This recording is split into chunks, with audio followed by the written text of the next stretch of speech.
Horacio Duarte, administrador general de aduanas. Muy buenas noches, gracias por acompañarnos. Gracias, Elisa, Horacio. buenas noches, a la orden. Oye, pues recuerdo cuando asumiste esta posición, yo te preguntaba si no te había sacado la rifa del tigre.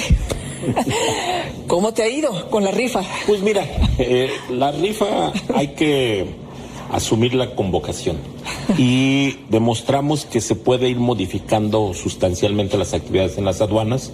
Encontramos un sistema donde había mucha corrupción, ¿no? Donde había vínculos del crimen organizado con funcionarios y sobre todo un ataque permanente a quererse apropiar de las aduanas. Sí. Sin embargo, decidimos establecer una estrategia en el marco de la instrucción del presidente para garantizar primero la limpia.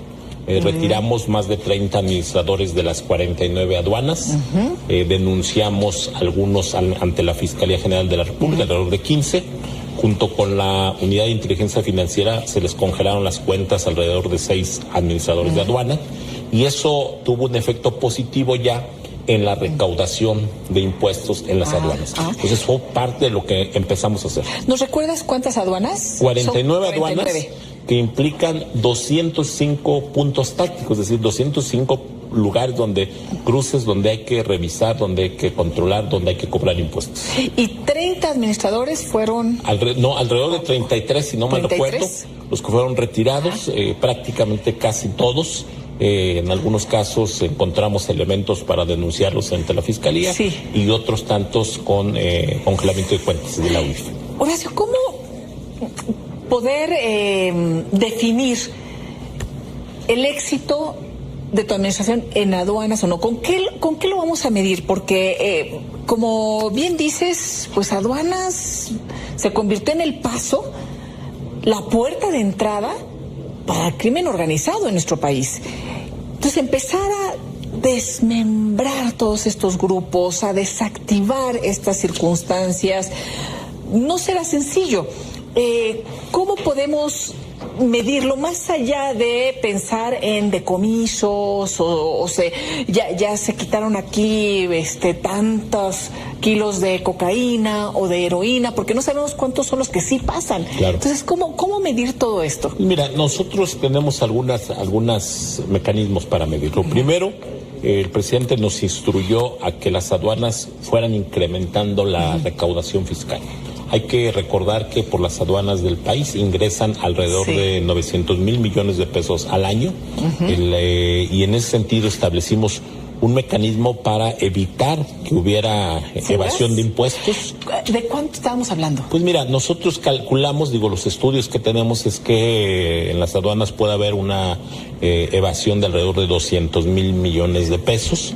Estamos en este año del 2021, de acuerdo a nuestra proyección, vamos a llegar al billón, un billón de recaudación. Al día de hoy llevamos ya 545 mil millones de pesos, es decir, el primer semestre cumplimos casi 500 mil millones.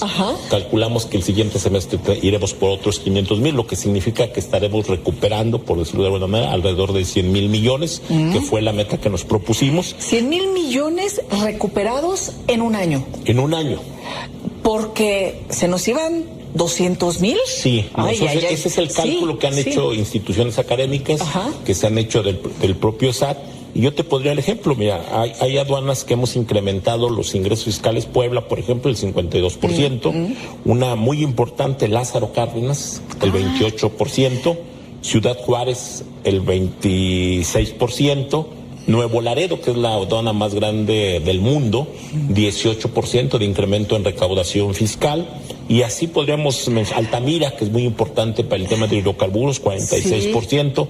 Veracruz, que recibe la mayoría de comercio de Europa, 43%. Es decir, son cifras que nos permiten demostrar que la estrategia que tomamos, que implementamos, da resultado. Oye, Horacio, ¿y hay algún tipo de negociación, comunicación? Porque estoy pensando, dices, Lázaro Cárdenas, Ciudad Juárez, Nuevo Laredo, pues no es ninguna novedad que en estos lugares hay grupos, cárteles muy poderosos, pues que controlan muchos negocios, por supuesto, entre ellos lo que entra a nuestro país. ¿Cómo ¿Cómo lo has logrado? ¿Qué sigue? ¿Estás en contacto? ¿Hay negociación? ¿Cómo lo logramos? Primero, coordinándonos con otras instancias. Aunque parezca absurdo, lo que encontramos que cuando llegamos es que diversas dependencias del gobierno, cada quien actuaban de manera desordenada. Es decir, la Marina por un lado, Administración de Puertos por otro, Migración por otro, Fiscalía por otro. Y lo que decidimos es echar a andar una estrategia de coordinación. Es decir, usar todas las herramientas que dispone el Estado mexicano, sus instituciones, para que juntos enfrentáramos el problema. Yo te diría que a nivel macro, muy rápido, nos enfrentamos a 3 componentes del crimen organizado. La región de Baja California, un grupo, la región de Tamaulipas y la región del Pacífico, Manzanillo, Lázaro Cárdenas. Logramos eso, coordinación. Segundo, no entrar en complacencia con los grupos del crimen organizado.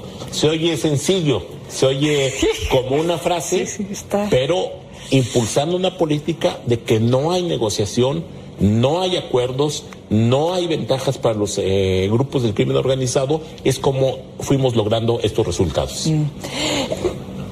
¿Qué sigue para Horacio Duarte después de esta encomienda? ¿Tú estás pensando también ya en alguna opción electoral? Pues mira, ahorita tengo la encomienda del presidente, estamos en la formación de la Agencia Nacional de Aduanas. ¿Sí? Vamos a darle forma. Este es un tema que venimos trabajando desde hace algunas semanas. Ya se publicó el decreto. Mi reto inmediato es dejar ya establecida la Agencia Nacional de Aduanas. Si el presidente de la República considera que debo mantenerme en la agencia, aunque lo dice el transitorio, es una decisión que tomará el presidente de la República. No. O sea, probablemente no. Pues digo, probablemente no, aunque el transitorio dice que sí, y el presidente no me ha dicho nada en sentido contrario. Supongo que será que sí. Pero digo, finalmente, en términos institucionales, pues le toca al presidente definir ese tema. Eso es lo que tengo inmediatamente.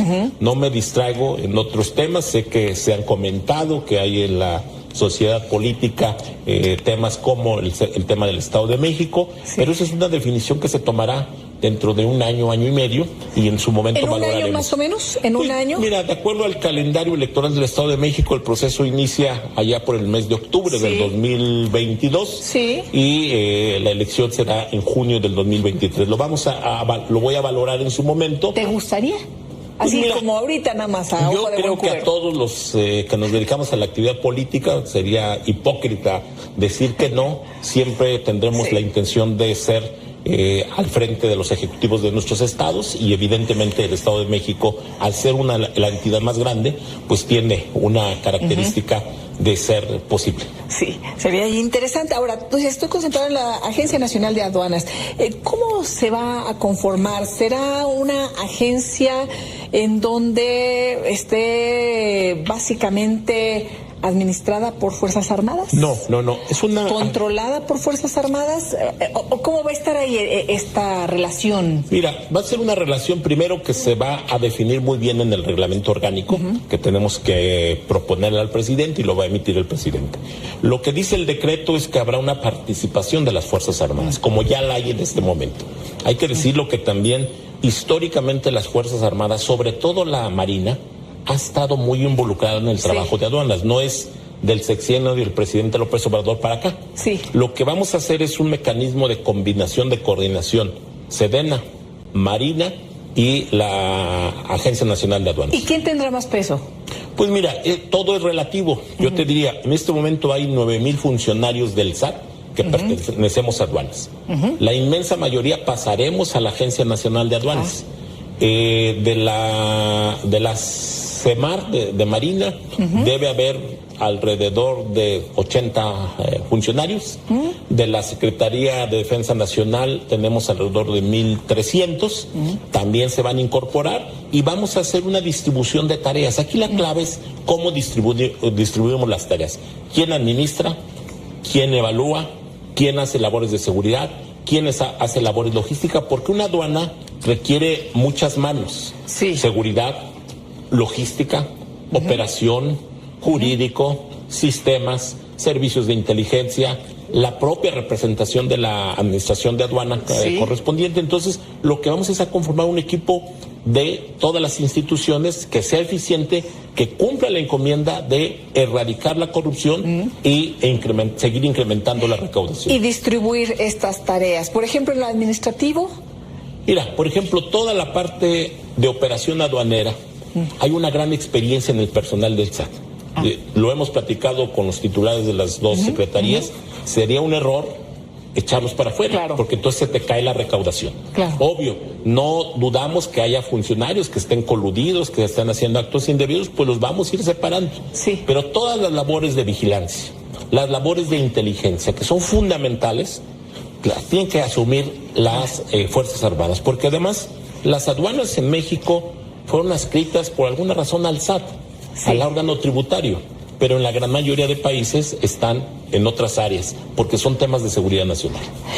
Horacio, en estos temas, hoy platicábamos e informábamos sobre una columna en donde el gobernador García Cabeza de Vaca dice no es precisa, pero ahí habla de que hay unos hermanos Carmona que trabajaban en aduanas y que incluso hubieran financiado a Morena o a Mario Delgado. ¿Tú sabes algo de estos hermanos? Mira, extraoficialmente, porque estamos inmersos en el mundo, sí sabemos que hay personas que dicen financiar campañas de uno u otro partido. Sabemos, sin embargo, yo te diría que si el gobernador tuviera un elemento, lo correcto es que presente una denuncia ante la Fiscalía, se abra una investigación, pero yo te diría, esas personas en este momento, bajo la administración que me toca encabezar, desde el año pasado, no trabajan, no están en las aduanas de Tamaulipas, porque decidimos, insisto, no permitir que ningún grupo económico, político o de la delincuencia influyera, decidiera y controlara las aduanas del país. Sí, porque incluso menciona que tenían vínculos con las aduanas durante la época de Ricardo Peralta. No dudo que haya habido funcionarios que de alguna u otra manera se vincularon. Yo he sido muy claro en eso. Parte de lo que el presidente nos pidió al hacernos cargo de aduanas tiene que ver con modificar la conducta que se tuvo al frente de este organismo. Hasta antes de que tú llegaras, incluso. Hasta antes que yo llegara, insisto, hasta antes que yo llegara, revisar el funcionamiento, revisar que no se haya entrado en esas componentes. Yo te diría, algunos funcionarios de los que están denunciados en la Fiscalía, los que están congelados con cuentas, son funcionarios que fueron nombrados antes de que yo llegara. ¿Te sorprendió lo que encontraste? Me sorprendió el tamaño. ¿El tamaño de la corrupción? El tamaño de la corrupción, lo digo en broma, el presidente cuando me nombró dijo que era el monstruo de 100 cabezas, y a los meses que lo vi platiqué con él, le decía yo, no son de las 100, son las de las 1000 cabezas. Hay una serie de intereses muy fuertes, muy poderosos, que rayan en la complicidad del crimen organizado. Y desafortunadamente en las aduanas, como lo ha dicho también el presidente, se aplicaba la máxima de plata o plomo. Y desafortunadamente, mayoritariamente, pues se iban por la plata. Bueno, ahora esperemos. No ha habido amenazas ni nada en tu contra, ¿verdad? No, afortunadamente no he tenido ninguna amenaza. Me preguntan mucho, ¿tienes miedo? Pues como cualquier ser humano que cuida su vida, pues da temor, pero algo importante, jamás he entrado en complicidad con ningún grupo, no permito eso, y eso me da mucha tranquilidad, porque también he aprendido que cuando un funcionario entra en complicidad con el crimen organizado y no le cumple, pues vienen las represalias. O no le cumple ese, o al rato le hablan los otros. O se alía con los contrarios y entonces vienen las represalias. Afortunadamente en nuestro caso, ni una ni otro, y eso nos ha permitido tener mucha libertad, sí, con ejercicio de responsabilidad, con mucho cuidado, para que las aduanas sigan siendo un lugar que genere ingresos para el Estado mexicano. Que bueno, y ya está generando, ¿no? Ya está generando, y no permite el ingreso de mercancías ilícitas, como son armas, dinero o droga. Qué labor, qué tarea, pero bueno, pues mira, lo asumimos con mucha responsabilidad. La verdad es que ha sido una tarea complicada, pero demostramos que trabajando siempre con honestidad, enfrentando los temas, no patear el bote, como se dice popularmente, pues vamos dando resultados. Y yo espero que la Agencia Nacional de Aduanas tengamos mucho mejores resultados de los que hasta ahora tenemos. Horacio, ojalá podamos seguir charlando, conociendo de lo que se está haciendo para informar a nuestra audiencia sobre la agencia, esta conformación. Si nos lo permites, sigamos en comunicación, y por lo pronto te agradezco el que nos acompañes. Gracias, Elisa, a ti como siempre, y que estamos dispuestos a exhibir la información, a que se conozca, porque en la medida que se haga más público nos ayuda en el combate a la corrupción. Muchísimas gracias. Gracias, Elisa, buenas noches. Buenas noches.